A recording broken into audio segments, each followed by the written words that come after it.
नमस्कार, स्वागत है आपका एवरीथिंग डिस्कवर पर। धर्म प्राण भारत में एक से बढ़कर एक विरक्त संत और महात्माओं ने जन्म लिया है। ऐसे ही संतों में शिरोमणि थे परम वितरागी स्वामी राम सुखदेव जी महाराज। इस वीडियो में हम राम सुखदेव जी महाराज के जीवन के बारे में जानेंगे, एक महान व्यक्तित्व के बारे में जिससे हमें बहुत कुछ सीखने को मिलेगा। वीडियो शुरू करने से पहले जिन्होंने अभी तक चैनल को सब्सक्राइब नहीं किया है वो सब्सक्राइब कर ले और साथ ही साथ बेल आइकन पर भी क्लिक करना ना भूलें, जिससे आपको हमारी नई वीडियोस का नोटिफिकेशन मिल जाए। चलिए वीडियो शुरू करते हैं। स्वामी जी के जन्म आदि की ठीक तिथि एवं स्थान का प्राय पता नहीं लगता, क्योंकि इस बारे में उन्होंने पूछने पर भी कभी चर्चा नहीं की। फिर भी जिला बीकानेर के किसी गांव में उनका जन्म 1902 ईस्वी में हुआ था, यानी इनका जन्म राजस्थान में हुआ था ऐसा कहा जाता है। उनका बचपन का नाम क्या था यह भी लोगों को नहीं पता, पर इतना सत्य है कि बाल्यावस्था से ही साधु संतों के साथ बैठने में उन्हें बहुत सुख मिलता था। जिस अवस्था में अन्य बच्चे खेलकूद और खाने पीने में लगे रहते थे, उस समय वे एकांत में बैठकर साधना करना पसंद करते थे। बीकानेर में ही उनका संपर्क श्री गंभीर चंद दुजारी से हुआ। दुजारी जी भाई हनुमान प्रसाद पोदार और सेठ जयदयाल गोयंदका के आध्यात्मिक विचारों से बहुत प्रभावित थे। इस प्रकार राम सुखदेव जी भी इन महानुभावों के संपर्क में आ गए। जब इन महानुभावों ने गोरखपुर में गीता प्रेस की स्थापना की तो राम सुखदास जी भी उनके साथ इस काम में लग गए।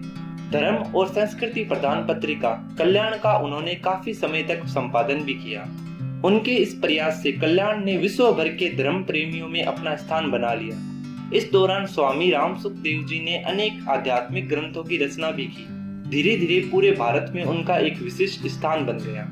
आगे चलकर भक्तों के आग्रह पर स्वामी जी ने पूरे भारत का भ्रमण कर गीता पर प्रवचन देने प्रारंभ किए। वे अपने प्रवचनों में कहते थे कि भारत की पहचान गाय, गंगा, गीता, गोपाल और गायत्री से है। स्वाधीनता प्राप्ति के बाद जब जब शासन ने हिंदू कोड बिल और धर्मनिरपेक्षता की आड़ में हिंदू धर्म तथा संस्कृति पर चोट करने का प्रयास किया तो राम सुखदास जी ने डटकर शासन की उस दुर्नीति का विरोध किया। स्वामी जी की कथनी और करने में कोई भेद नहीं था, यानी कि वो जो कहते थे वो करते थे। संत जीवन स्वीकार करने के बाद उन्होंने जीवन भर पैसे तथा स्त्री को स्पर्श नहीं किया।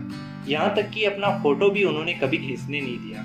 उनके दूरदर्शन पर आने वाले प्रवचनों में भी केवल उनका स्वर सुनाई देता था, पर चित्र कभी नहीं दिखाई दिया। स्वामी जी ने अपनी कथाओं में कभी पैसे नहीं चढ़ने दिए।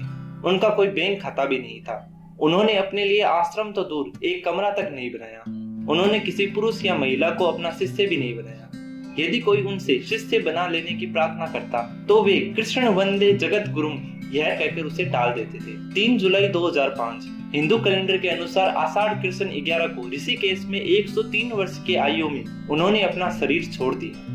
उनकी इच्छा अनुसार देहावसान के बाद गंगा के तट पर 2 चिताएं बनाई गई। एक में उनके शरीर का तथा दूसरी पर उनके वस्त्र, माला, पूजा सामग्री आदि का दाह संस्कार हुआ। इस प्रकार परम वितरागी संत राम सुखदास जी ने देहांत के बाद भी अपना कोई चिन्ह शेष नहीं छोड़ा, जिससे उनका कोई स्मारक न बना सके। चिताओं की अग्नि शांत होने पर अचानक गंगा की एक विशाल लहर आई और वह समस्त अवशेषों को अपने साथ बहाकर ले गई। इस प्रकार माँ गंगा ने अपने प्रेमी पुत्र को अपनी बाहों में समेट लिया। आपको ये जानकारी कैसी लगी कमेंट करके जरूर बताइएगा। वीडियो अच्छा लगा तो इसे लाइक कीजिए, शेयर कीजिए अपने दोस्तों के साथ और वीडियो को अंत तक देखने के लिए आपका धन्यवाद।